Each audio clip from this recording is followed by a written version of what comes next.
This is Mr. Barr here for your Business and Tech lesson of the day. Yesterday we covered 1-3, and what we talked about was economic systems. We were looking at 3 economic questions, the main types of economic systems, and describe the economic system of the United States. The 3 economic questions that every country has to answer, and even I broke it down to a smaller level of businesses have to answer these, is what to produce, how to produce, and what needs and wants will this satisfy. This is a nation's plan for answering the questions. That's what economic systems do. The different types of systems: there's a command economy, which also is called communism. This is when the resources are owned by the government. The market economy, the resources are owned by the people. This is United States. Traditional economy is goods are produced in an old style, the Amish way, or some third world countries have places that maybe have been isolated away from technology. They still live in an old style. Then mixed economies, there are many countries that kind of take a little bit of everything. Capitalism is another name for market economy, like we talked about. Capitalism is private ownership of resources by the individuals rather than government. In the U.S. economic system, we are private property. They may use and dispose of things as you please. You have a choice, and you can decide to do what you want. Every goal of a business is to record profit. And then we talked about competition, how it's good for the consumers because it forces businesses to compete and keep prices at a more respectable level. Today we're on supply and demand. We're going to look at supply and demand orally and with graphs and discuss how supply and demand affect prices of products and services.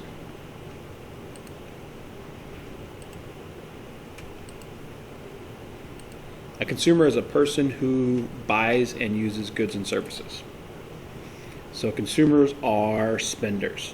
Consumers could be businesses or individuals, because both businesses and individuals spend. You just typically look at businesses as being bigger spenders. Producers are individuals and organizations that determine what products and services will be available for sale.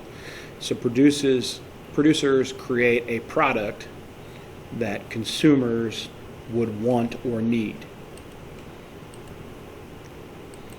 So in a market economy, which is what the U.S. is, consumers set the demand.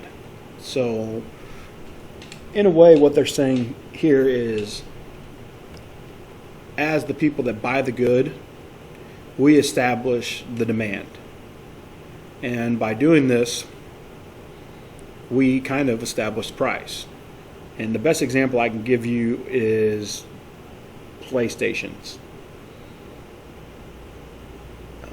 or Xboxes.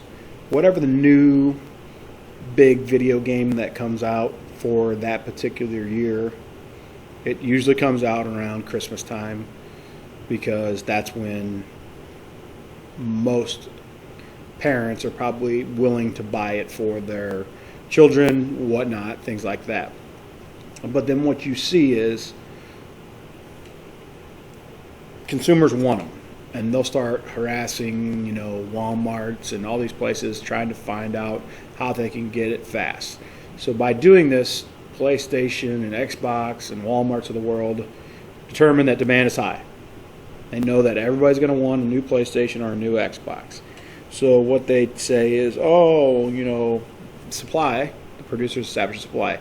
We only have 100 at Carlisle Walmart. So what you end up getting is you get 100 people lined up outside Walmart on the day they're going to be sent out to the public. They sell out in seconds at a super high price. And then amazingly, a day or two later, Walmart's got 100 more, and the same scenario keeps playing out until eventually it gets to a point where the demand has been met. So what you have is a huge price spike for when that product comes out because they know the demand's high, and people are willing to pay a little bit more. Whereas if we would just be good consumers and wait, typically if you wait, the price of that product will come down. But the problem is want. We want the new product as quick as possible, so we're not willing to wait, so therefore we end up paying more than what we should. It's bad buying. Producers establish supply. Again, like I said there, they'll basically determine how much of a product they're going to make, and then here in a graphic view we'll explain it. Demand is the quantity of a good or service that consumers are willing to and able to buy. So that basically means that the quantity of a good or service that consumers are willing and able to buy is saying this is how bad we want something. So demand can fluctuate.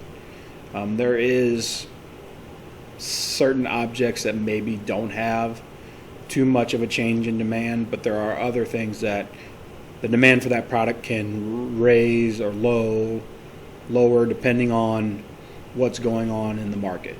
So demand is just what do we want. Supply is how much of it is there. Is there a big supply? Is there a limited supply? We just talked that everything's pretty much somewhat limited on supply. There's no unlimited of everything. But supply is how much is a business willing and making. Then you basically put it into a graph form. So it looks at, if, the demand for a movie is low,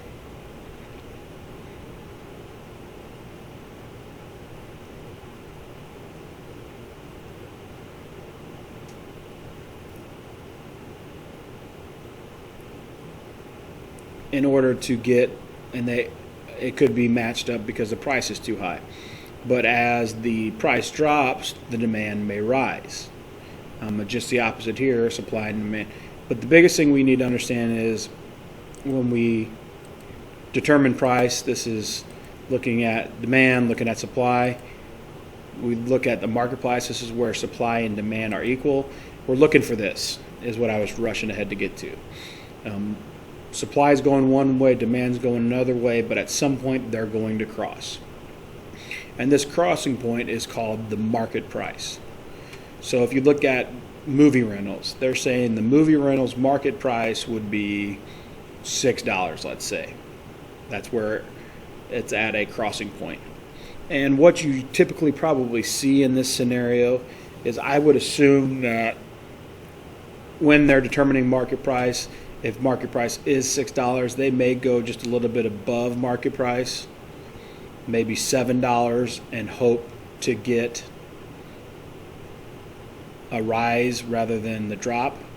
Because you can see that as it gets too expensive, it's going to change what people are willing to probably want. So you're trying to mix and max and try to figure out what's the best point for to get the most bang for my buck. You typically see this with new releases. They'll probably try to market high at first, dollar amount, to try to get the most out of it, and then slowly work their way back, hoping to get as much as they can throughout the process. And that pretty much ends chapter 1. So what you should have done yesterday for you remotes and temporary remotes, what you should have done is sent me your 1-1, 1-2, and 1-3 questions. And what you need to do today is do your 1-4 questions and send those to me. Those of you that are in remote or temporary remote and don't have a book, you need to come get a book. You should have already gotten a book. So therefore, if you're not turning this stuff in, you're going to get zeros. So make sure you come get your book if you're a remote student or you're on temporary remote, so that you can do your homework and get that sent in as soon as possible.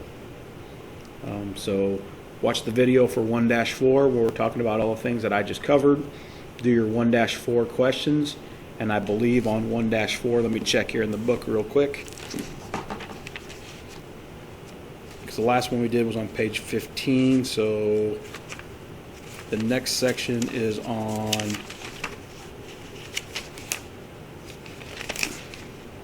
page, or sorry, 1-3 is on page 22, and then 1-4 is on page 26, and it's 1 through 3 as well. So get those questions done and do it on a Google Doc and share it with me. Good luck.